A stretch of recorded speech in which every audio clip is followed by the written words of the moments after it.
السلام عليكم ورحمة الله وبركاته. ازيكم حبايبي؟ عاملين ايه؟ اتمنى تكونوا بخير ان شاء الله. النهارده بقى هنعمل احلى ايس كريم في منتهى الجمال. هنعمل 4 اطعام، كل طعم احلى من التاني. تمام كده؟ هو تمام.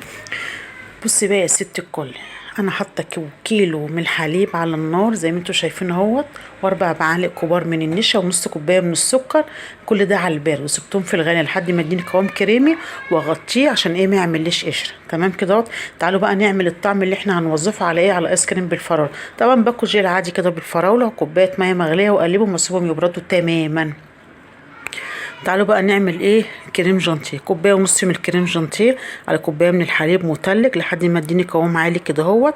وانزل بقى بالايه اللي شبه اللي عاملاه زي مهلبيه على النار، بردت تماما، واضيفها عليها، واخفق برده بالمضرب لحد ما اديني قوام كريمي. هنزل عليها بقى يا حبايب قلبي بكوبايه حليب مكثف في منتهى الجمال، انا عاملاه في البيت زي ما انتم شايفينها، بتديني تطعيمه هايله في الايس كريم بتاعي. تعالوا بقى نوظف ايه الايس كريم الجميل دوت. 4 بولات عندي انا، طبعا هعمل 4 اطعام. تمام كده اهوت. تمام. تعالوا بقى نعمل ايه اللي احنا عملنا الجيل فراوله، نعمل بقى ايس كريم بالفراوله، بس بارد تماما، اوعي تحطيه سخن. تمام كده اهوت. تمام. ادي خلصنا اول طعم.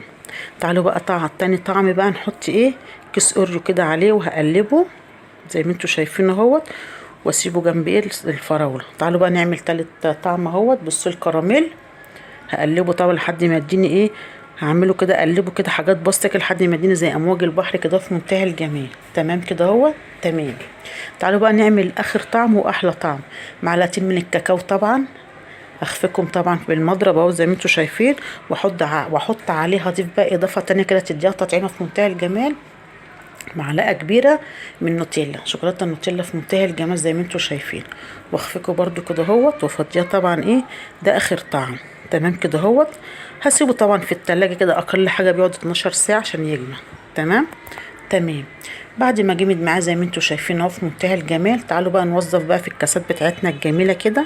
بسم الله الرحمن الرحيم. اول طعم معانا، الله عليها بالفراوله، جميله زي ما انتم شايفين اهو. خدت تبريد جامد، خد يوم كامل زي ما انتم شايفين.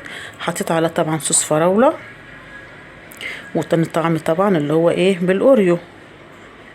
تمام كده. هنحط بقى بسكوت اوريو عليه، طبعا العين بتاكل قبل البق زي ما انتم شايفين اهوت. تعالوا بقى نعمل ايه؟ بالكراميل. هحط طبعا في البول اهو، واحط عليه طبعا صوص كراميل زي ما انتم شايفين اهوت، والشوكولاته صوص شوكولاته. الله عليها، تحفه في منتهى الجمال، والطعم بقى مش قادره اقول لكم. يلا بقى يا حبايب قلبي، جربوا قولوا لي ايه رايكم. لو عجبكم بقى الفيديو، ما تنساش بقى في الشير واللايك والاشتراك في القناه عشان تنسوا كل جديد. واشوفكم ان شاء الله على خير الفيديو الجاي.